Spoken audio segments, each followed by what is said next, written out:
Podno kamenog mora, ukotljeno među brdima, živi i raste Cetinje.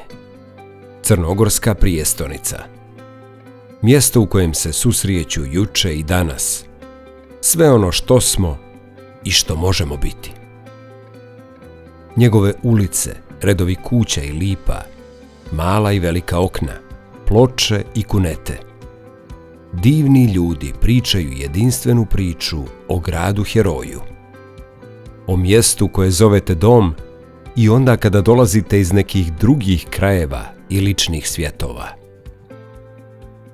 Naše Cetinje danas obilježava važan praznik, Dan oslobođenja. U godini za nama, uprkos brojnim izazovima, prijestonica Cetinje i njena uprava uspjeli su da realizuju gotovo sve zacrtane planove. Nastavljena je konsolidacija javnih financija, smanjeno je zaduženje za oko 3 miliona eura za 3 godine, prijevremeno su vraćena i 2 kredita, a imovina uvećana za 3,6 miliona eura. Suočavajući se sa posljedicama pandemije koronavirusa koja je pogodila lokalnu zajednicu i privredu, prijestonica je prošle i ove godine donijela 3 paketa pomoći, ukupne vrijednosti 800.000 eura. Uprkos teškoj financijskoj krizi izazvanoj pandemijom koronavirusa, razvoj prijestonice nije zaustavljen.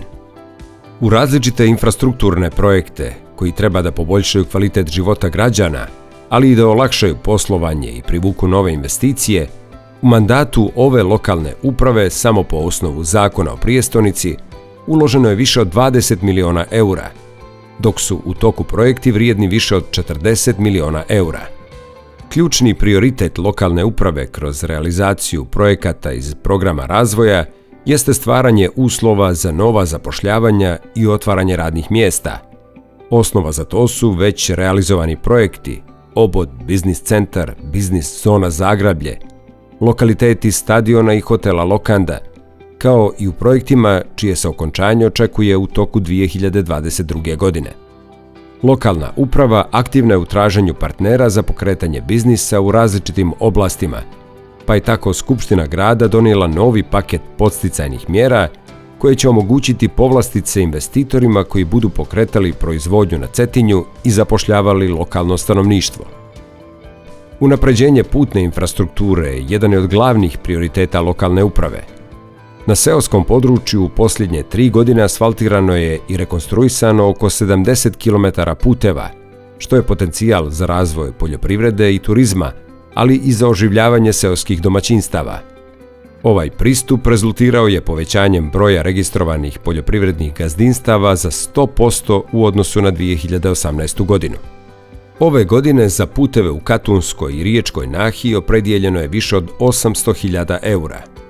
Boljim putevima sada će se lakše stizati do jezera Dragomidola, Lipe Cucke, Tomića, Majstora, Jame Čevske, Dubove, Smokovca, Rvaša, Gornjeg Ceklina i drugih mjesta.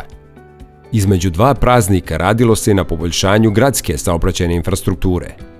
Nastavljeni su i završeni radovi na ulici Aleksandra Puškina sa parking prostorima za najveće gradsko naselje Gipos. Započeta je i privedena kraju rekonstrukcija Jabučke ulice. Radovima je obuhvaćena i izgradnja parking prostora ispred naselja Gipos, ali i ispred vrtića Zagorke Ivanović koji se nalazi u toj ulici. Završena je 1. i 3. faza izgradnje ulice Vojvode Boža, dok se očekuje početak radova na 2. fazi za koju je odabran izvođač. Izgrađena je ulica Nova 5, 6 i 8, koja je obezbijedila saobraćajni pristup parcelama na kojima su u izgradnji ili se planira gradnja stambenih objekata. Počela je i finalna faza izgradnje saobraćajnice kroz univerzitetski kompleks, čijim završetkom će biti povezane ulice Peka Pavlovića i Novice Cerovića.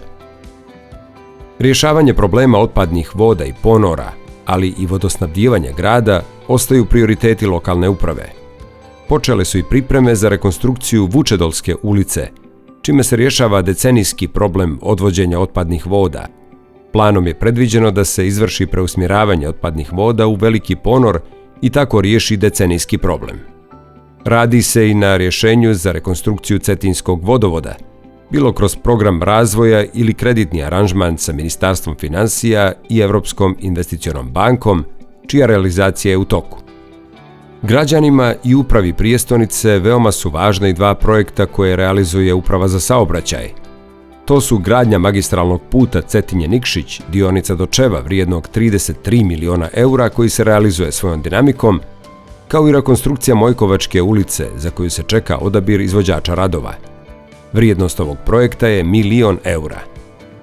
U toku je realizacije i više projekata od opšteg interesa.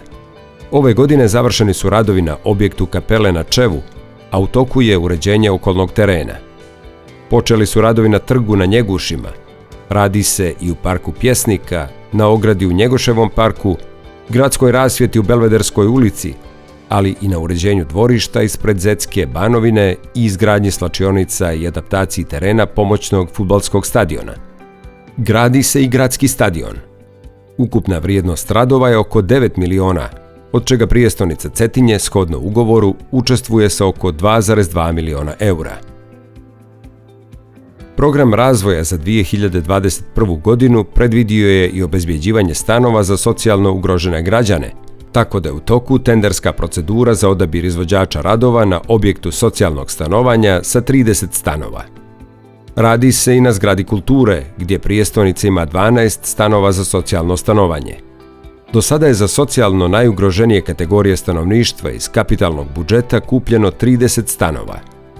Tokom ove godine na rijeci Crnojevića nastavljen je projekat Beautiful Cetinje. Za sanaciju fasada i druge radove na 7 objekata prijestonica je izdvojila oko 100.000 eura. Prijestonica je ove godine nastavila da vodi odgovornu socijalnu politiku, pa je tako znatna finansijska sredstva izdvojila za naknade za novorođenčad, naknade nezaposlenim porodiljama, kupovinu školskog pribora, kao i za jednokratne pomoći osobama u stanju socijalne potrebe. Samo kroz program Cetinje, prijestonica mladih, u narednih godinu u djecu i mlade kroz različite programe i projekte biće uloženo preko 400.000 eura. Od tog iznosa čak 130.000 eura biće izdvojeno za rekonstrukciju starih i izgradnju novih dječjih igrališta i sportskih terena. Odgovoran odnos i podrška iskazani su i prema obrazovnim ustanovama na svim nivoima, kao i prema socijalnim servisima za djecu i odrasle sa invaliditetom, kao i za osobe starije dobi. I ove godine znatna sredstva su uložena u unapređenje rada gradskih preduzeća i službi kroz nabavku neophodne opreme, vozila i mašina. Prijestonica Cetinje ovu godinu posvetila je obilježavanju važnog jubileja, 80. godišnjice od ustanka crnogorskog naroda.